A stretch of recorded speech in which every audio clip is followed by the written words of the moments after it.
வணக்கம். இந்திய நேரப்படி காலை 8:30 மணி செய்திகள். முதலில் ஜெம் தலைப்புச் செய்திகளை காணலாம். அதானி அம்பானி வீட்டிற்கு அமலாக்கத்துறையை அனுப்புங்கள், பிரதமர் மோடிக்கு ராகுல் காந்தி பதிலடி.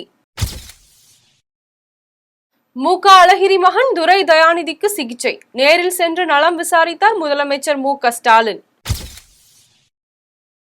10ஆம் வகுப்பு பொதுத் தேர்வு முடிவுகள் நாளை வெளியீடு, அரசு தேர்வுகள் இயக்ககம் அறிவிப்பு.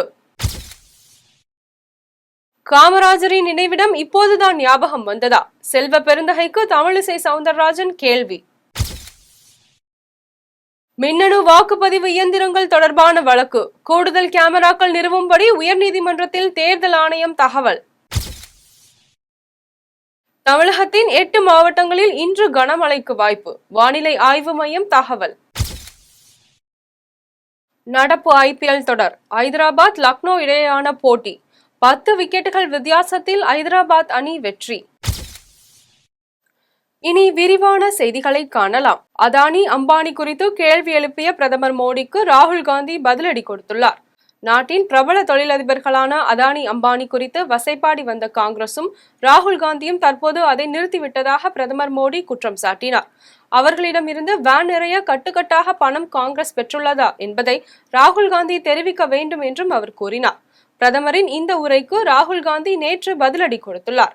அதற்கு ராகுல் காந்தி காங்கிரஸ் கட்சிக்கு வேன் நிறைய பணம் கொடுத்தார்களா என்பதை விசாரிக்க அதானி அம்பானி வீட்டுக்கு அமலாக்கத்துறையை அனுப்புமாறு கேட்டுக்கொண்டார். மேலும் இது தொடர்பாக வீடியோ செய்தி ஒன்றை வெளியிட்டுள்ள ராகுல் காந்தி பிரதமர் தனது தனிப்பட்ட அனுபவத்தை கூறியிருப்பதாக கிண்டல் செய்துள்ளார். மேலும் பிரதமர் மோடி இந்த 2 தொழிலதிபர்களுக்கு கொடுத்த பணத்தை காங்கிரஸ் கட்சி வாக்குறுதி அளித்த பல்வேறு திட்டங்கள் மூலம் நாட்டு மக்களுக்கு அதே தொகையை வழங்கும். பாரதிய ஜனதாவின் இந்த வேன் ஊழலின் டிரைவர் யார், உதவியாளர் யார் என்பதை நாடறியும் என்றார். உடல்நலக்குறைவால் மருத்துவமனையில் அனுமதிக்கப்பட்டுள்ள துரை தயாநிதியை முதலமைச்சர் மு.க. ஸ்டாலின் நேரில் சென்று நலம் விசாரித்தார். முதலமைச்சர் மு.க. ஸ்டாலினின் சகோதரரான முன்னாள் மத்திய அமைச்சர் மு.க. அழகிரியின் மகன் துரை தயாநிதி உடல்நலக்குறைவு காரணமாக சென்னையில் உள்ள பிரபல தனியார் மருத்துவமனையில் அனுமதிக்கப்பட்டார். அங்கு அவருக்கு மருத்துவ பரிசோதனைகள் மேற்கொள்ளப்பட்டு சிகிச்சை அளிக்கப்பட்ட நிலையில் அவருக்கு மூளை இரத்த நாளத்தில் பாதிப்பு கண்டறியப்பட்டதால் மார்ச் மாதம் 14ஆம் தேதி மேல் சிகிச்சைக்காக வேலூர் தனியார் மருத்துவமனையில் அனுமதிக்கப்பட்டார். இந்நிலையில் முதலமைச்சர் மு.க. ஸ்டாலின் வேலூரில் உள்ள தனியார் மருத்துவமனையில் துரை தயாநிதியை 2வது முறையாக நேரில் சந்தித்து உடல்நலம் குறித்து விசாரித்தார். மேலும் துரை தயாநிதிக்கு அளிக்கப்படும் சிகிச்சைகள் குறித்து மருத்துவர்களிடம் கேட்டறிந்தார். நடந்து முடிந்த 10ஆம் வகுப்பு பொதுத் தேர்வின் முடிவுகள் நாளை வெளியாகும் என அரசு தேர்வுகள் இயக்ககம் அறிவித்துள்ளது. 10ஆம் வகுப்பு பொதுத் தேர்வு மார்ச் 26ஆம் தேதி தொடங்கி ஏப்ரல் 8ஆம் தேதி நிறைவடைந்தது. இந்த தேர்வை 12,616 பள்ளிகளில் இருந்து 9.10 லட்சம் மாணவ மாணவிகள் எழுதினர். இதற்காக மாநிலம் முழுவதும் 4107 தேர்வு மையங்கள் அமைக்கப்பட்டது. பொது தேர்வுக்கான அறை கண்காணிப்பாளர் பணியில் 48,700 ஆசிரியர்கள் ஈடுபட்டனர். இதனையடுத்து ஏப்ரல் 12ஆம் தேதி முதல் 22ஆம் தேதி வரை விடைத்தாள் திருத்தும் பணி நடைபெற்று வருகிறது. இந்நிலையில் 10ஆம் வகுப்பு பொதுத் தேர்வு முடிவுகள் மே 10ஆம் தேதி வெளியிடப்படும் என அரசு தேர்வுகள் இயக்ககம் அறிவித்திருந்தது. அதன்படி நாளை காலை 9:30 மணி முதல் இணையதள முகவரிகளில் 10ஆம் வகுப்பு பொதுத் தேர்வு முடிவுகளை மாணவர்கள் தெரிந்து கொள்ளலாம் என்று தெரிவிக்கப்பட்டுள்ளது. IPL தொடரில் நேற்று நடைபெற்ற ஆட்டத்தில் லக்னோவை 10 விக்கெட்டுகள் வித்தியாசத்தில் வீழ்த்தி ஐதராபாத் அணி அபார வெற்றி பெற்றது. IPL தொடரில் நேற்று நடைபெற்ற ஆட்டத்தில் sunrisers Hyderabad, Lucknow super giants அணிகள் மோதிய நிலையில் இந்த ஆட்டத்தில் டாஸ் வென்ற லக்னோ அணியின் கேப்டன் KL ராகுல் பேட்டிங்கை தேர்வு செய்தார். அதன்படி முதலில் பேட்டிங் செய்த லக்னோ அணி 20 ஓவர்களில் 4 விக்கெட் இழப்புக்கு 165 ரன்கள் எடுத்தது. லக்னோ தரப்பில் அதிகபட்சமாக பதோனி 55 ரன்களையும், ஐதராபாத் தரப்பில் புவனேஸ்வர் குமார் 2 விக்கெட்டுகளையும் வீழ்த்தினார். இதனை அடுத்து 166 ரன்கள் எடுத்தால் வெற்றி என்ற இலக்குடன் களமிறங்கிய ஐதராபாத் அணியின் தொடக்க ஆட்டக்காரர்கள் இருவரும் லக்னோ பந்து வீச்சை எந்தவித சிரமமின்றி எதிர்கொண்டு அதிரடியாக விளையாடி டிராவிஸ் ஹெட் 16 பந்துகளில் அரை சதம், அபிஷேக் சர்மா 19 பந்துகளில் அரை சதம் அடித்தார். போட்டியின் முடிவில் 10 ஓவர்களிலேயே 167 ரன்கள் எடுத்து 10 விக்கெட்டுகள் வித்தியாசத்தில் ஐதராபாத் அணி அபார வெற்றி பெற்றது. ஐதராபாத் தரப்பில் அதிகபட்சமாக டிராவிஸ் ஹெட் 89 ரன்களும், அபிஷேக் சர்மா 75 ரன்களும் அடித்தனர்.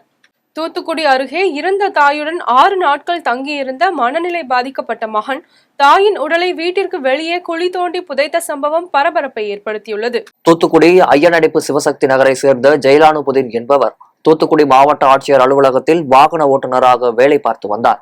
இவர் கடந்த 6 மாதங்களுக்கு முன்பு உடல்நலக்குறைவு ஏற்பட்டதால் இறந்துவிட்டார். இதைத் தொடர்ந்து ஜெயிலானுபுதீன் மனைவி ஆஷா பைரோஸ் மனநிலை பாதிக்கப்பட்ட நிலையில் தனது மகன் முகமது குலாப் தாகருடன் வசித்து வருகிறார். இந்நிலையில் இவர்கள் வசிக்கும் வீட்டிலிருந்து துர்நாற்றம் வீசுவதாக அப்பகுதி மக்கள் கிராம நிர்வாக அலுவலருக்கு புகார் அளித்தனர். புகாரின் பெயரில் கிராம நிர்வாக அலுவலர் எட்வர்ட் சம்பவ இடத்திற்கு சென்று பார்வையிட்டு சிப்காட் காவல் நிலையத்திற்கு தகவல் அளித்தார். தகவலின் பேரில் ஆய்வாளர் மோகன்ராஜ், உதவி ஆய்வாளர் சிவகுமார் ஆகியோர் தலைமையிலான காவல்துறையினர் சம்பவ இடத்திற்கு சென்று முகமது குலாம் காதரிடம் விசாரணை நடத்தினர். அப்போது கடந்த 2ஆம் தேதி தனது தாய் ஆஷா பைரோஸ் இறந்து விட்டதாகவும் உறவினர்கள் யாரும் இல்லாததால் நானே தாயின் உடலை வீட்டிற்கு வெளியே குழி தோண்டி புதைத்து விட்டதாகவும் தெரிவித்தார். இதனை அடுத்து ஆஷா பைரோஸின் உடலை தோண்டி பிரேத பரிசோதனை செய்த பின்னரே மகன் கொலை செய்து விட்டதாக புகைத்தாரா அல்லது இயற்கையாக இறந்தாரா என்பது தெரிய வரும் என்று காவல்துறையினர் தெரிவித்தனர். மனநிலை பாதிக்கப்பட்ட மகன் தாயின் உடலை வீட்டிற்கு வெளியே குழி தோண்டி புதைத்த சம்பவம் சிவசக்தி நகர் பகுதியில் பரபரப்பை ஏற்படுத்தியுள்ளது. வெயிலின் தாக்கத்தால் மயங்கி விழுந்த பச்சை கிளிக்கு தண்ணீர் கொடுத்து காப்பாற்றிய காவலருக்கு பொதுமக்கள் பாராட்டு தெரிவித்துள்ளனர். தமிழகம் முழுவதும் கோடை வெயிலின் தாக்கம் அதிகரித்து வரும் நிலையில் திருநெல்வேலி மாவட்டத்தில் 100 டிகிரி பாரன்ஹீட் அளவிற்கு வெயிலின் வெப்பம் பதிவாகியுள்ளது. இந்த நிலையில் வெயிலில் இருந்து பாதுகாத்துக் கொள்ள பொதுமக்களுக்கு பல்வேறு ஆலோசனைகளை மாவட்ட நிர்வாகம் வழங்கி வருகிறது. இந்த நிலையில் திருநெல்வேலி மாவட்ட ஆட்சியர் அலுவலகத்தின் வாசலில் திடீரென பச்சை கிளி ஒன்று பயங்கி விழுந்தது. இதனை கண்டு அங்கு பாதுகாப்பு பணியில் இருந்த காவலர் பாலசுப்ரமணியன் பச்சை கிளியை தூக்கி வந்து சக காவலர்களுடன் குடிநீர் தொட்டியில் கிளியை நனைத்துள்ளார். அப்போது மயக்கத்தில் இருந்து கிளி திடீரென எழுந்தது. அதன் பின்னர் கிளியை தண்ணீர் குடிக்க வைத்து பொறிக்கடலை உணவாக வழங்கி கிளியை பறக்க வைத்தார். பாதுகாப்பு பணியில் இருந்த காவலர் பச்சை கிளியை பாதுகாத்து உயிர் பிழைக்க செய்த செயலை பொதுமக்கள் பலரும் பாராட்டி வருகின்றனர். நாங்குநேரி மாணவன் சின்னத்துரையின் வீட்டிற்கு திரைப்பட நடிகர் தாடி பாலாஜி திடீரென்று சென்று சின்னத்துரைக்கு புதிய ஆடையை பரிசாக வழங்கி பாராட்டியதுடன் எந்த உதவி கேட்டாலும் செய்து தருவதாக தெரிவித்தார். திருநெல்வேலி மாவட்டம் நாங்குநேரியில் கடந்த ஆண்டு ஆகஸ்ட் மாதம் பள்ளி மாணவன் மற்றும் அவரது தங்கை சக மாணவர்களால் சாதிய வன்முறை காரணமாக அரிவாளால் கொடூரமாக வெட்டப்பட்ட சம்பவம் மக்கள் மத்தியில் பெரும் பரபரப்பை ஏற்படுத்தியிருந்தது. மாணவனை அரிவாளால் வெட்டிய சக மாணவர்கள் 6 பேர் கைது செய்யப்பட்டு நெல்லை அரசு கூர்நோக்கு இல்லத்தில் அடைக்கப்பட்டனர். மேலும் இதுபோன்ற சம்பவங்கள் நடைபெறாமல் தடுக்க ஓய்வு பெற்ற நீதிபதி சந்துரு தலைமையிலான ஆணையம் அமைக்கப்பட்டது. இந்நிலையில் 12ஆம் வகுப்பு பொதுத் தேர்வில் 469 மதிப்பெண்கள் பெற்று சாதனை படைத்த சின்னத்துரையை முதலமைச்சர் மு.க.ஸ்டாலின் நேரில் அழைத்து பாராட்டு தெரிவித்தார். இதையடுத்து நடிகர் தாடி பாலாஜி நெல்லைக்கு நேரில் சென்று மாணவர் சின்னத்துரை மற்றும் அவரது குடும்பத்தினரை நேரில் அழைத்து பாராட்டினர். அப்போது சின்னத்துரைக்கு புதிய ஆடையை பரிசாக வழங்கியதுடன் எந்த உதவி கேட்டாலும் செய்து கொடுக்கிறேன் என்று நடிகர் தாடி பாலாஜி தெரிவித்தார். உயில் எழுதி வைத்துள்ள சொத்தை அபகரிப்பதற்கு கூலிப்படையை ஏவி தன்னை கொலை செய்ய திட்டமிட்டுள்ள தம்பி மீது நடவடிக்கை எடுக்க வேண்டும் என சென்னை காவல்துறை ஆணையர் அலுவலகத்தில் முன்னாள் அதிமுக மகளிர் அணி மாவட்ட செயலாளர் ஸ்ரீவித்யா புகார் அளித்துள்ளார். சென்னை ராயப்பேட்டை பகுதியை சேர்ந்த முன்னாள் அதிமுக மகளிர் அணி மாவட்ட செயலாளர் ஸ்ரீவித்யா சென்னை பெருநகர காவல்துறை ஆணையர் அலுவலகத்தில் புகார் அளித்துள்ளார். புகார் அளித்த பின் ஸ்ரீவித்யா செய்தியாளர்களை சந்தித்து பேசினார். அப்போது திருவள்ளுவர் மாவட்டத்தில் தனக்கு சித்தப்பாவிற்கு சொந்தமாக உள்ள ரூபாய் 6 கோடி மதிப்பிலான ஸ்டீல் கம்பெனியை தனது பெயருக்கு உயில் எழுதி வைத்துவிட்டு இறந்துவிட்டார் என்றும் தெரிவித்தார். மேலும் தனது தம்பி வெங்கடேஷ் கம்பெனி சொத்து முழுவதும் தனக்கு தர வேண்டும் என கூறி தனது குடும்பத்தினருக்கு கொலை மிரட்டல் விடுத்து வந்ததுடன் கூலிப்படைகளின் மூலம் தன்னை கொலை செய்வதற்கு 2 மாதங்கள் திட்டமிட்டிருந்ததை வெங்கடேசனின் நண்பர்கள் காவலில் தெரிவித்தனர். அப்போது திருவள்ளுவர் மாவட்டத்தில் தனது சித்தப்பாவிற்கு சொந்தமாக உள்ள ரூபாய் 6 கோடி மதிப்பிலான ஸ்டீல் கம்பெனியை தனது பெயருக்கு உயில் எழுதிவிட்டு இறந்துவிட்டார் என்று தெரிவித்தார். மேலும் தனது தம்பி வெங்கடேஷ் கம்பெனி சொத்து முழுவதும் தனக்கு தர வேண்டும் என கூறி தனது குடும்பத்தினருக்கு கொலை மிரட்டல் விடுத்து வந்ததுடன் கூலிப்படைகளின் மூலம் தன்னை கொலை செய்வதற்கு 2 மாதங்கள் திட்டமிட்டு இருந்ததை வெங்கடேசன் நண்பர்கள் தகவல் தெரிவித்தனர் எனவும் இதன் அடிப்படையில் புகார் அளித்ததின் பேரில் திருவள்ளுவர் மாவட்ட காவல்துறை கண்காணிப்பாளர் உத்தரவிட்டதன் பெயரில் எனது தம்பி வெங்கடேஷ் புழல் சிலைக்கு அனுப்பப்பட்டார் என்றும் தற்போது வெளியே வந்துள்ள தனது தம்பி என்னை கொலை செய்ய கூலிப்படையை ஏவி உள்ளதால் எனது குடும்பத்திற்கும் தனக்கும் பாதுகாப்பு வழங்க கோரி சென்னை பெருநகர காவல் ஆணையர் அலுவலகத்தில் புகார் அளித்துள்ளதாக அதிமுக மகளிர் அணி மாவட்ட செயலாளர் ஸ்ரீவித்யா தெரிவித்துள்ளார். லேடிஸை வச்சு நான் வந்து தவறுதலாக தொழில் பண்ணுறேன்ட்டு நக்கீரனில் என்னோட கேலிபர் போகிற மாதிரி என்னை கோர்ட்டை போட்டு என்னை அசிங்கப்படுத்தி விட்டாங்க. அதனால் கேம்பெயினே பண்ண முடியல. எலெக்ஷன் ஒர்க்கே என்னால் அதுக்கப்புறம் செய்ய முடியாமல் அப்படியே ஸ்டாப் ஆகிடுச்சு. இப்போ மறுபடியும் வந்து இப்போ கேஸ் வந்து இவங்க இந்த மாதிரிலாம் பண்ணுறாங்க, என்னோட சொத்துன்றதால நான் திருவள்ளூர் கோர்ட்டில் கேஸ் போட்டிருக்கேன். இப்போ கேஸ் வந்து ட்ரையல் வந்துட்டு இப்போ ஜட்ஜ்மெண்ட் வரப்போகுது. இது எங்கே எனக்கு சாதகமாக இப்போ வருதுன்னு தெரிஞ்சுக்கிட்டு இவங்க எல்லாருமே அப்பா, அம்மா, தம்பியோட ஒய்ஃபுங்க, இவங்க 4 பேருமே சேர்ந்து கூலிப்பொடியை வச்சு என்னை வந்து ராயப்பேட்டாவில் போட்டு தள்ளுறதுக்கு 2 மாதமாக ஆளை போட்டு செட் பண்ணியிருக்காங்க. இது இவனோட ஃப்ரெண்ட்ஸு, என்னோட தம்பியோட நண்பர்களே எனக்கு ஃபோன் பண்ணியும் நேரில் பார்த்தியும் சொல்லிட்டாங்க. இது சம்பந்தமாக நான் எங்கள் ஊருக்கு போயிட்டு பஞ்சாயத்து. கம்பம் அடுத்த புதுப்பட்டியில் ஆட்டோ மீது அரசு பேருந்து மோதிய விபத்தில் கணவன் மனைவி இருவரும் சம்பவ இடத்திலேயே பரிதாபமாக உயிரிழந்தனர். தேனி மாவட்டம் கம்பம் உத்தமபுரம் பகுதியை சேர்ந்த நல்லதம்பி என்பவர் ரம்யா என்ற பெண்ணுடன் திருமணம் நடைபெற்ற நிலையில் ஆட்டோ ஓட்டும் தொழில் செய்து வருகிறார். இந்நிலையில் தேனி மாவட்டத்தில் பிரசித்தி பெற்ற வீரபாண்டி அருள்மிகு ஸ்ரீ கௌமாரியம்மன் திருக்கோவிலுக்கு சுவாமி தரிசனம் செய்ய தனது மனைவி ரம்யாவுடன் ஆட்டோவில் சென்றார்.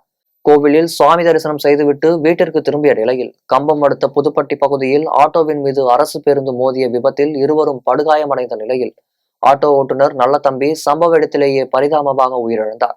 இது குறித்து தகவல் அறிந்து சம்பவ இடத்திற்கு வந்த உத்தமபாளையம் காவல்துறையினர் படுகாயமடைந்த ரம்யாவை மீட்டு கம்பம் அரசு மருத்துவமனைக்கு அனுப்பி வைத்தனர். உயிரிழந்த நல்லதம்பியை பிரேத பரிசோதனைக்காக அனுப்பி வைத்து விபத்து குறித்து வழக்கு பதிவு செய்து விசாரணை நடத்தி வருகின்றனர். இதனிடையே சிகிச்சை பலனின்றி ரம்யாவும் உயிரிழந்தார். கோவிலுக்கு சென்றுவிட்டு ஊர் திரும்பிய கணவன் மனைவி விபத்தில் உயிரிழந்த சம்பவம் அப்பகுதியில் பெரும் சோகத்தை ஏற்படுத்தியுள்ளது.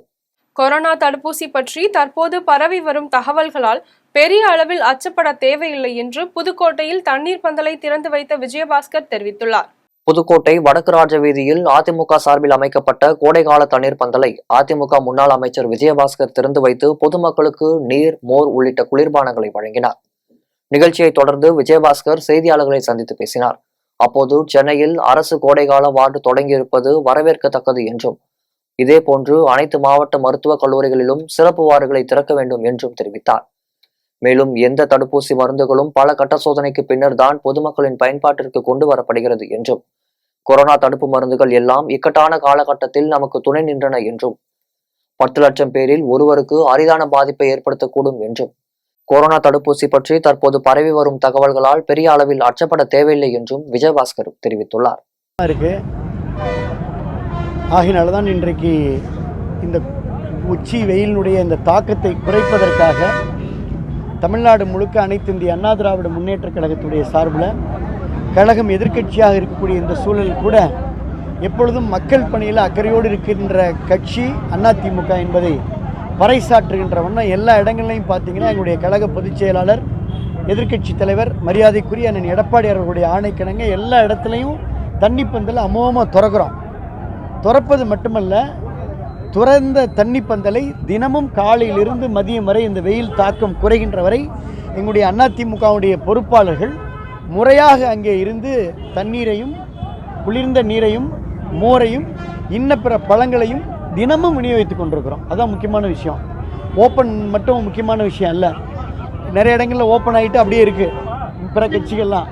ஆனால் நாங்கள் மிக சரியாக பொள்ளாச்சியை சேர்ந்த 82 வயதுடைய மூதாட்டி கிட்டம்மாள் 50 கிலோ எடையை அசால்ட்டாக தூக்கி சாதனை படைத்துள்ளார். பொள்ளாச்சி பகுதியை சேர்ந்த வெங்கடராமன், கிட்டம்மாள் தம்பதியினர் திருப்பூர் மாவட்டம் பல்லடத்தை அடுத்த வடுகபாளையம் பகுதியில் உள்ள தனது மகள் வீட்டில் வசித்து வருகின்றனர். இந்நிலையில் இவர்களது பேரன்களும் பளுதூக்கும் போட்டிகளில் ஆர்வம் காட்டி வருவதை கண்ட மூதாட்டி கிட்டம்மாள் தன் பேரனின் மூலம் அப்பகுதியில் உள்ள ஜிம் ஒன்றில் சேர்த்து பளுதூக்கும் போட்டியில் கலந்து கொள்ள முறையாக கற்றுக்கொண்டதாக கூறப்படுகிறது. இதனை அடுத்து கடந்த சில மாதங்களுக்கு முன்பு கோவையில் நடைபெற்ற பளுதூக்கும் போட்டியில் கலந்து கொண்டு 50 கிலோ எடை பிரிவில் 5வது பரிசை பெற்றுள்ளார். இது குறித்து பயிற்சியாளர் சதீஷ்குமார் செய்தியாளரிடம் தெரிவிக்கையில், நாங்கள் பொள்ளாச்சியில் இருக்கிறோங்க. அப்புறம் பல்லடம் கூட்டிகிட்டு வந்தேன். மாஸ்டர் ஜிம்முக்கு போனோம். அப்புறம் மாஸ்டர் எல்லாமே எனக்கு சொல்லி கொடுத்தாங்க. இந்த மாதிரி வெயிட் தூக்குங்கம்மா எதுன்னு போட்டு சொல்லி கொடுத்தாங்க. கோயம்புத்தூர் கூட்டிகிட்டு போனாங்க. கோயம்புத்தூர் கூட்டிகிட்டு போய் வெயிட்டு தூக்கணுங்க. வெயிட்டு தூக்கம் இதுக்கு எல்லாமே காரணம் மாஸ்டர் தாங்க. எத்தனை கிலோ தூக்குனீங்க? 50 கிலோங்க. உங்களுக்கு என்ன வயசாகுது? 82 சாமி. ஜெயிச்சிங்களா? அதில் 50 கிலோ வெயிட் தூக்குனீங்களா? அதில் எத்தனை ப்ரைஸ் அடிச்சிங்க? என்ன சாமி? 50 கிலோ வெயிட் லிஃப்டிங் போனீங்க இல்லைங்க, அதில் எத்தனாவது இடம் பிடிச்சிங்க? எத்தனாவது இடம் சாமி? அஞ்சாவது இடங்கண்ணா. இப்போ இதை கூட வந்தாங்க, என் பேரன் கூட வந்தாங்க. உங்கள் ஹெல்த் கண்டிஷனுக்கு என்ன காரணம்? நீங்கள் சாப்பிட்ற உணவு முறையா? ஆமாம் சாமி. என்னென்ன சாப்பிடுவீங்க? அந்த காலத்தில் எங்கள் அம்மா கம்மஞ்சோறு, ராய்களி, சோளக்களி அதெல்லாம் கொடுத்துட்டு இருந்தாங்க, ஊட்டச்சத்து கொடுத்தாங்க. அதே நான் கடைப்பிடிச்சேன். நான் காலையில் கம்மஞ்சோறு, ராய்க்கூழ், சத்து மாவு கஞ்சி, முருங்கீரை சூப்பு, காய்கறி சூப்பு, முட்டை, பேரிச்சம்பழம், முந்திரி இதெல்லாம் அரைச்சி சாப்பிடுவோங்கண்ணா. நைட்டுக்கு இட்லியோ தோசை, சப்பாத்தி எது ஒன்று சாப்பிட்டுக்குவேன். இந்த கால பெண்களுக்கு நீங்கள் என்ன சொல்ல விரும்புகிறீங்க? என்ன மாதிரியே அவியலும் ஊட்டச்சத்து சாப்பிடணுங்க. என்ன மாதிரியே பேத்தி மகம் எல்லாமே, பேத்தி பிதிரி எல்லாமே இருப்பாங்க இல்லைங்களா?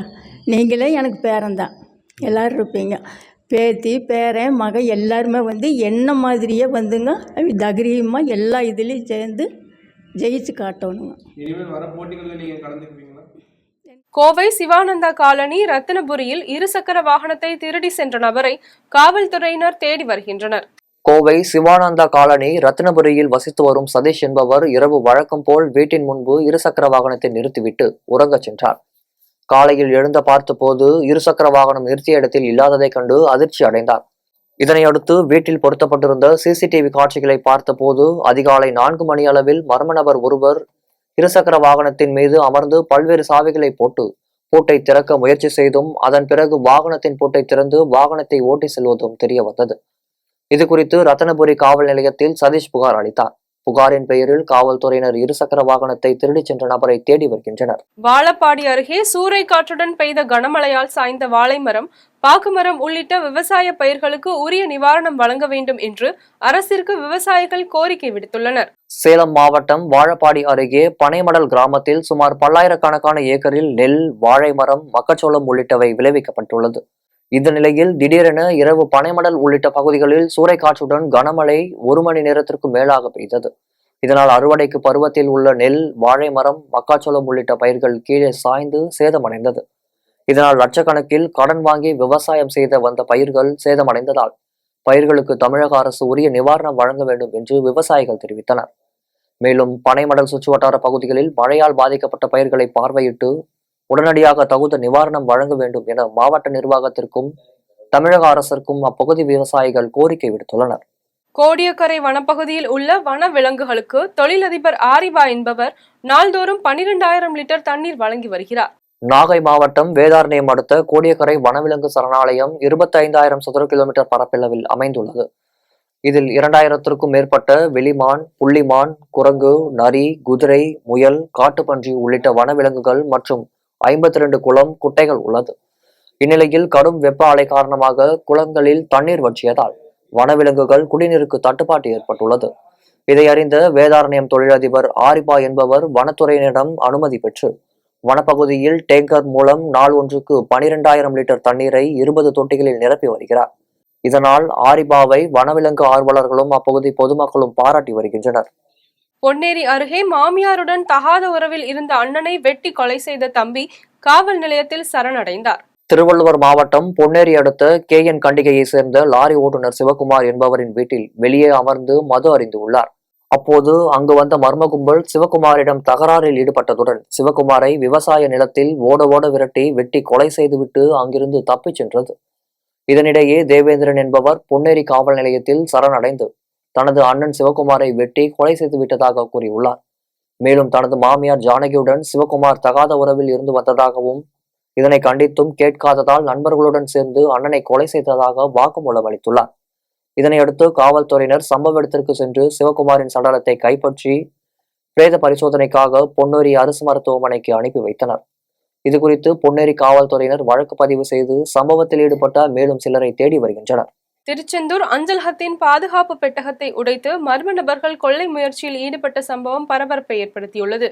தூத்துக்குடி மாவட்டம் திருச்செந்தூர் அருகே உள்ள வீரபாண்டியப்பட்டினம் கிளை அஞ்சலகத்தின் வெளிப்பக்க கதவின் பூட்டை உடைத்த மர்ம நபர்கள் உள்ளே சென்று பாதுகாப்பு பெட்டகத்தை உடைத்துள்ளனர். மேலும் அதில் உள்ள லாக்கரை உடைக்க முடியாததால் அதிலிருந்து 19,000 ரூபாய் கொள்ளையடிக்கப்பட்டது தப்பியது. மேலும் இதுபோன்ற குற்ற சம்பவங்கள் அதிகரித்து வருவதால் அச்சத்தில் உள்ள பொதுமக்கள் இரவு நேரங்களில் காவல்துறையினர் ரோந்து பணியை தீவிரப்படுத்த வேண்டும் என்று பொதுமக்கள் கோரிக்கை விடுத்துள்ளனர். மதுரை காலவாசல் பிரதான சாலையில் பல ஆயிரம் லிட்டர் குடிநீர் வீணாக கழிவுநீர் தொட்டியில் செல்லும் அவல நிலை ஏற்பட்டுள்ளது. மதுரை களவாசல் பிரதான சாலையில் தேனி பிரதான நுழைவு வாயில் குடிநீர் குழாயில் உடைப்பு ஏற்பட்டுள்ளது. இதனால் குடிநீர் வீணாவதுடன் வாகன ஓட்டிகளும் இடையூறு ஏற்பட்டு வருகிறது. மேலும் கடந்த சில மாதங்களாக இந்த குழாயில் அடிக்கடி உடைப்பு ஏற்பட்டு குடிநீர் சாலையில் வீணாக பாய்ந்து வரும் நிலையில் குழாய் சீரமைக்கப்படாமல் இருப்பதால் இதுவரைக்கும் ஆயிரக்கணக்கான லிட்டர் குடிநீர் வீணாகி வருகிறது. மேலும் வீணாகி வரும் குடிநீரை மாநகராட்சியினரே அருகில் உள்ள கழிவுநீர் தொட்டியில் வாய்க்கால் மூலம் தண்ணீரை விட்டுள்ளனர். எனவே குடிநீர் வீணாவதை தடுக்க குழாய் உடைப்பை சீரமைக்க வேண்டும் என பொதுமக்கள் கோரிக்கை விடுத்துள்ளனர். சேலம் தேசிய நெடுஞ்சாலையில் கண்டெய்னர் லாரி மோதிய விபத்தில் டிராக்டர் ஓட்டுநர் ராஜா சம்பவ இடத்திலேயே பரிதாபமாக உயிரிழந்தார். சேலம் கொண்டலாம்பட்டி அருகே உள்ள உத்தம சோழபுரம் பகுதியில் செந்தில்குமார் என்ற கண்டெய்னர் லாரி ஓட்டுநர் பெங்களூரில் இருந்து கேரளாவிற்கு மதுபோதையில் அதிவேகமாக லாரியை இயக்கியுள்ளார். அப்போது லாரி முன்னே சென்ற டிராக்டர் மீது மோதியதில் மல்லசமுத்திரம் பகுதியை சேர்ந்த ராஜா என்பவர் சம்பவ இடத்திலேயே உயிரிழந்தார். இதனைத் தொடர்ந்து லாரி கட்டுப்பாட்டை இழந்து கார் மீது மோதியதில் கார் அப்பளம் போல் நொறுங்கியது. இதனால் காரில் இருந்த 5 பேர் காரின் உள்ளேயே சிக்கிக் கொண்டனர். இதையடுத்து பொதுமக்கள் மற்றும் காவல்துறையினர் உடனடியாக அந்த இடத்திற்கு சென்று காரில் சிக்கிக் கொண்டிருந்த 4 பேரை மீட்டு சிகிச்சைக்காக மருத்துவமனைக்கு அனுப்பி வைத்தனர். பின்னர் காரில் இருந்த சிறுவனின் கால் பகுதி காருக்குள் மாட்டிய நிலையில் 1 மணி நேரம் போராட்டத்திற்கு பிறகு பொக்லைன் வாகனம் மூலமாக காரில் இருந்த சிறுவன் மீட்கப்பட்டு ஆம்புலன்ஸ் மூலமாக உடனடியாக மருத்துவமனைக்கு அனுப்பி வைக்கப்பட்டான். இதன் காரணமாக சேலம் கோவை தேசிய நெடுஞ்சாலையில் போக்குவரத்து நெரிசல் ஏற்பட்டது. மேலும் லாரி ஓட்டுநர் செந்தில்குமாரிடம் கொண்டாலாம்பட்டி காவல்துறையினர் விசாரணை நடத்தி வருகின்றனர். மயிலம்பாடி கிராமத்தில் அமைந்துள்ள கரிய காளியம்மன் திருக்கோவில் தீமிதி திருவிழா வெகு விமரிசையாக நடைபெற்றது. ஈரோடு மாவட்டம் பவானி அருகே உள்ள மயிலம்பாடி கிராமத்தில் 100 ஆண்டுகள் பழமை வாய்ந்த கரிய காளியம்மன் திருக்கோவில் அமைந்துள்ளது. இக்கோவிலின் சித்திரை திருவிழா கொடியேற்றத்துடன் தொடங்கியதை அடுத்து 21 நாட்களும் அம்மனுக்கு சிறப்பு அபிஷேக ஆராதனைகள் நடைபெற்றது. இதனையடுத்து முக்கிய நிகழ்வான தீமிதி திருவிழா நடைபெற்றது. விழாவில் 75 அடி நீளத்தில் அமைக்கப்பட்ட தீக்குண்டத்தில் செவ்வரளி பூசுற்றி தீச்சட்டியை கையில் ஏந்திய பக்தர்கள் ஓம் சக்தி பராசக்தி என்ற கோஷத்துடன் தீ பிதித்து நேர்த்திக்கடன் செலுத்தினர். திருவிழாவில் பவானி, அந்தியூர், கோபி, ஈரோடு, பெருந்துறை, குமாரபாளையம், திருச்செங்கோடு, எடப்பாடி, மேட்டூர் உள்ளிட்ட பகுதிகளைச் சேர்ந்த ஏராளமான பக்தர்கள் கலந்து கொண்டனர். விருத்தாச்சலத்தில் மின்கம்பம் சாய்ந்து விழுந்ததில் மின்சாரம் தாக்கி நிறைமாத சினைப்பசு உயிரிழந்த சம்பவம் அப்பகுதியில் சோகத்தை ஏற்படுத்தியது. கடலூர் மாவட்டம் விருத்தாச்சலம் அடுத்த சாவடிக்குப்பம் பகுதியில் பனைமரை சாலையில் வசித்து வரும் பெரியதாய் என்பவருக்கு சொந்தமாக பசுமாடு ஒன்று நிறைமாற சினையாக இருந்து வந்தது. இந்நிலையில் திடீரென சாரல் மழையுடன் வேகமாக காற்று வீசப்பட்டதால் அருகில் உள்ள முருங்கை மரம் ஒன்று முறிந்து கம்பியின் மீது சாய்ந்ததில் 2 கம்பங்கள் முறிந்து போய் அருகில் இருந்த பசுமாட்டின் மீது மின்கம்பி அறுந்து விழுந்தது. இதில் பசுமாடு மின்சாரம் தாக்கி சம்பவ இடத்தில் உயிரிழந்தது. இதுகுறித்து மின்சாரத்துறை அதிகாரிகள் மற்றும் கால்நடை மருத்துவர் சம்பவ இடத்திற்கு விரைந்து சென்று மின்கம்பியால் உயிரிழந்த பசுமாட்டை பிரேத பரிசோதனைக்காக கால்நடை மருத்துவர்கள் எடுத்துச் சென்றனர். இச்சம்பவம் அப்பகுதியில் சோகத்தை ஏற்படுத்தியுள்ளது. மீண்டும் ஜெம் தலைப்புச் செய்திகள். அதானி அம்பானி வீட்டிற்கு அமலாக்கத்துறையை அனுப்புங்கள், பிரதமர் மோடிக்கு ராகுல் காந்தி பதிலடி. மு.க. அழகிரி மகன் துரை தயாநிதிக்கு சிகிச்சை, நேரில் சென்று நலம் விசாரித்தார் முதலமைச்சர் மு.க. ஸ்டாலின். 10ஆம் வகுப்பு பொதுத் தேர்வு முடிவுகள் நாளை வெளியீடு, அரசு தேர்வுகள் இயக்ககம் அறிவிப்பு. காமராஜரின் நினைவிடம் இப்போதுதான் ஞாபகம் வந்ததா? செல்வ பெருந்தகைக்கு தமிழிசை சவுந்தரராஜன் கேள்வி. மின்னணு வாக்குப்பதிவு இயந்திரங்கள் தொடர்பான வழக்கு, கூடுதல் கேமராக்கள் நிறுவும்படி உயர்நீதிமன்றத்தில் தேர்தல் ஆணையம் தகவல். தமிழகத்தின் 8 மாவட்டங்களில் இன்று கனமழைக்கு வாய்ப்பு, வானிலை ஆய்வு மையம் தகவல். நடப்பு IPL தொடர், ஐதராபாத் லக்னோ இடையேயான போட்டி, 10 விக்கெட்டுகள் வித்தியாசத்தில் ஐதராபாத் அணி வெற்றி. இத்துடன் ஜெம் செய்திகள் நிறைவடைகின்றன. மீண்டும் ஜெம் செய்திகள் மதியம் 1:30 மணிக்கு. உடனுக்குடன் செய்திகளை காண GemLive.tv என்ற இணையதளத்தில் இணைந்திருங்கள். நன்றி, வணக்கம்.